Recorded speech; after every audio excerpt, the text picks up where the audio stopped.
بسم اللہ الرحمن الرحیم۔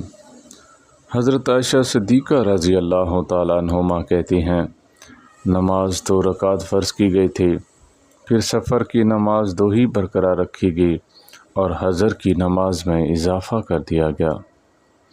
حضرت ابو ہریرہ رضی اللہ تعالیٰ عنہ سے روایت ہے، رسول اللہ صلی اللہ علیہ وسلم نے فرمایا، تم لوگوں کا کیا خیال ہے اگر کسی دروازے پر کوئی نہر ہو جس سے وہ ہر روز نہاتا ہو اور 5 مرتبہ غسل کرتا ہو، کیا اس کے جسم پر کچھ مائل کچیل باقی رہے گی؟ لوگوں نے کہا، کچھ بھی نہیں۔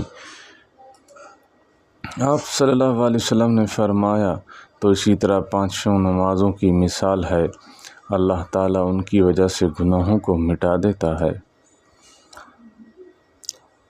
حضرت بریدہ رضی اللہ تعالیٰ عنہ کہتے ہیں، رسول اللہ صلی اللہ علیہ وسلم نے فرمایا، ہمارے اور منافقوں کے درمیان جو فرق کرنے والا عہد ہے وہ نماز ہے، جو اسے چھوڑے گا وہ کافر ہو جائے گا۔ حضرت جابر رضی اللہ تعالیٰ عنہ کہتے ہیں، رسول اللہ صلی اللہ علیہ وسلم نے فرمایا، بندے اور کفر کے درمیان سوائے نماز چھوڑ دینے کے کوئی اور حد فاضل نہیں ہے۔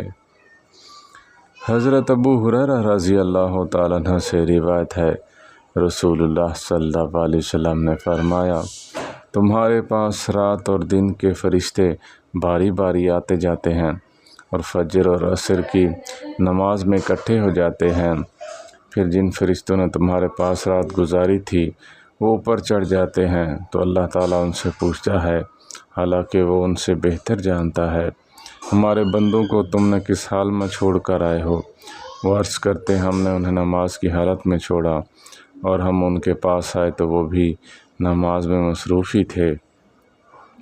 اللہ تعالیٰ ہم سب کو 5 وقت کی نماز پڑھنے کی توفیق عطا فرمائے۔ وآخر دعوانا ان الحمد للہ رب العالمین۔